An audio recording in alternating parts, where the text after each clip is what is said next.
There's a version of healing that almost no one prepares you for. Not the dramatic kind, not the kind with breakthroughs or big realizations, the kind that feels quiet, almost invisible. This is the quiet work, and it starts somewhere most people overlook: stability. For a long time, I thought healing meant understanding myself better. I thought if I could just figure out why I felt the way I did, trace it back far enough, connect enough dots, explain it clearly enough, then something would click and I'd feel better. But that isn't what happened. What happened instead was exhaustion. Because insight without stability doesn't bring peace. It brings overload. I didn't need more answers. I needed my body to stop feeling like it was constantly bracing for something. I needed rest that wasn't stolen in fragments. Meals that weren't skipped or rushed through. Days that didn't swing between extremes, all pressure on one end, all emptiness on the other.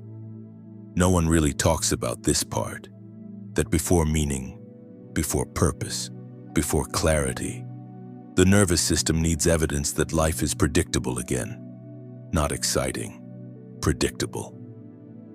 Safety isn't a feeling you think your way into. It's something the body learns through repetition, waking up around the same time, eating regularly, letting a day be ordinary without trying to escape it or improve it. And at first, this feels unbearable, because when you've lived in chaos or intensity or survival, stillness doesn't feel calm. It feels wrong. The mind gets restless. It starts searching. It starts questioning. Why do I feel flat? Why do I feel bored? Why doesn't this feel like progress? But that discomfort isn't failure, it's withdrawal. Chaos trains the nervous system to associate intensity with aliveness. So when intensity disappears, the body assumes something is missing. It isn't. Something is healing. This is where a lot of people turn back.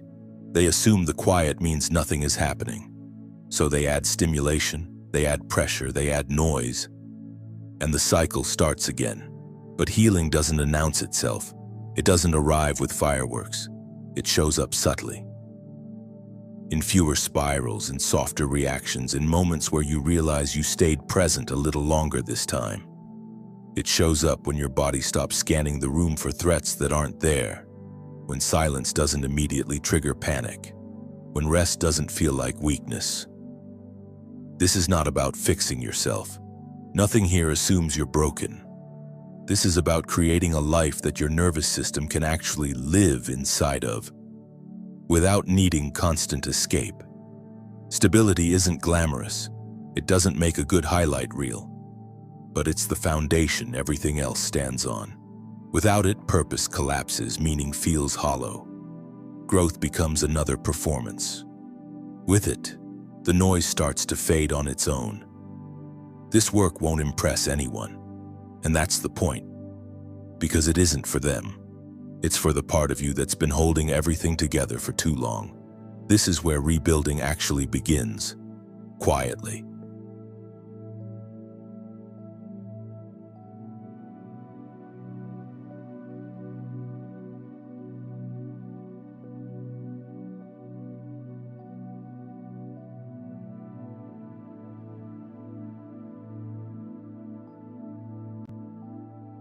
People talk about being present like it's peaceful, like it's calm, like it's grounding, but for a lot of us, presence doesn't feel safe at all.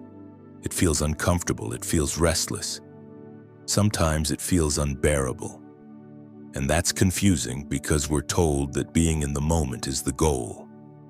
But no one really explains why the moment itself can feel so hard to stay in. For a long time, I thought something was wrong with me.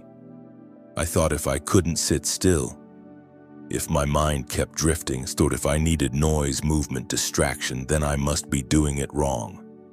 But that isn't what was happening. My nervous system wasn't resisting peace.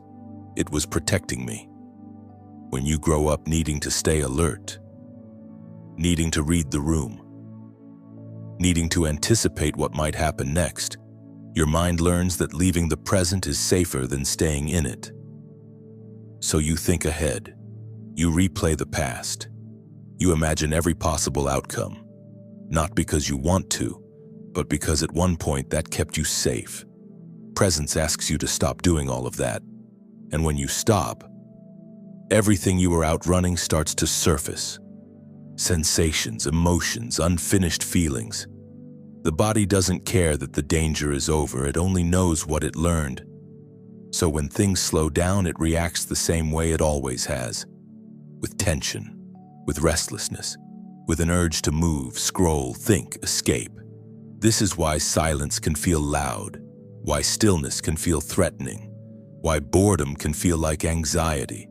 It's not because you're broken, it's because your system was trained in a different environment. Presence isn't neutral at first, it's unfamiliar, and unfamiliar doesn't feel safe, even when it is.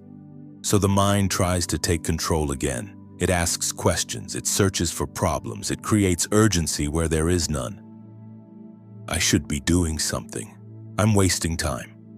This isn't enough. But presence isn't about doing less.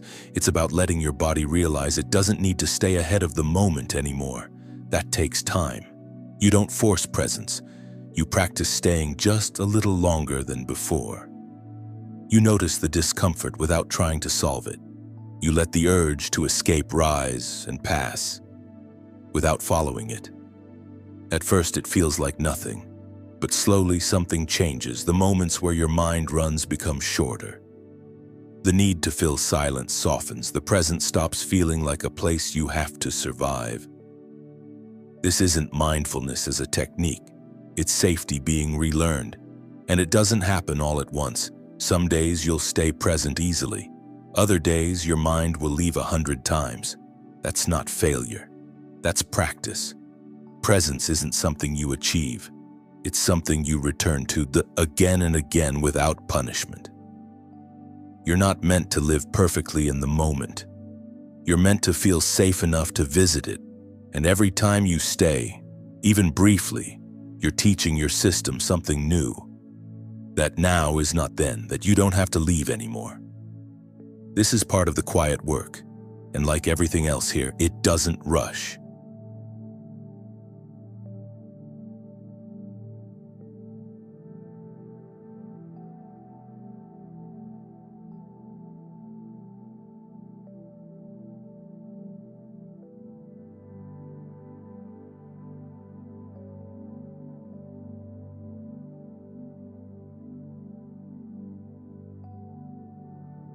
A look, a tone, a pause in a conversation.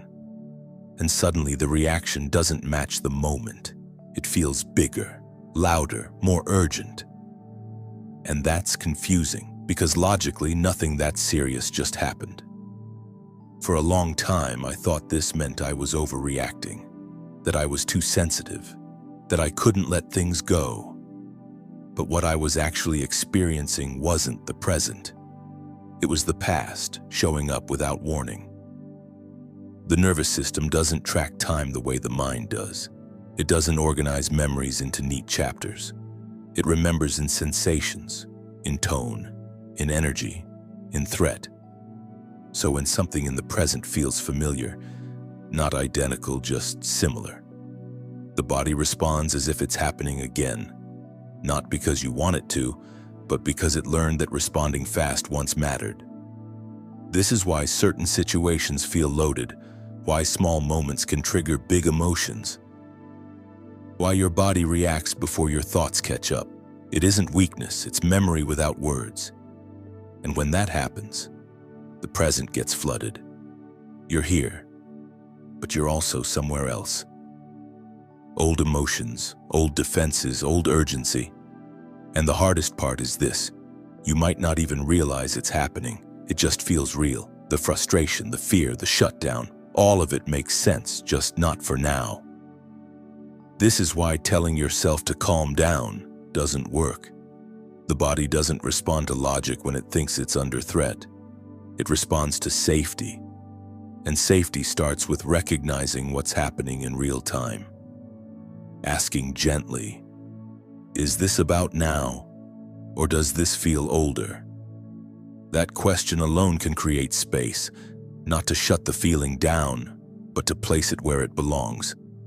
This is the work of separating timelines, letting today be today, letting the past stay in the past, without denying it, without fighting it. You don't need to relive what happened to understand it. You need to notice when your body is responding to something that isn't actually here anymore. And that takes patience. Because the reaction feels automatic, and sometimes it is. But over time, something shifts. You start catching the moment sooner. You realize, this feels intense because it's familiar, not because it's dangerous. The present starts to get its own weight again. It stops carrying everything that came before it, and your reactions slowly return to their actual size. This doesn't mean the past disappears. It means it stops hijacking the now. You learn to stand in today without bracing for yesterday. That's not forgetting. That's integration. And it happens quietly, moment by moment, when you stop asking yourself to be different and start allowing your system to update. This is part of the quiet work, letting time untangle itself. People talk about being present like it's peaceful,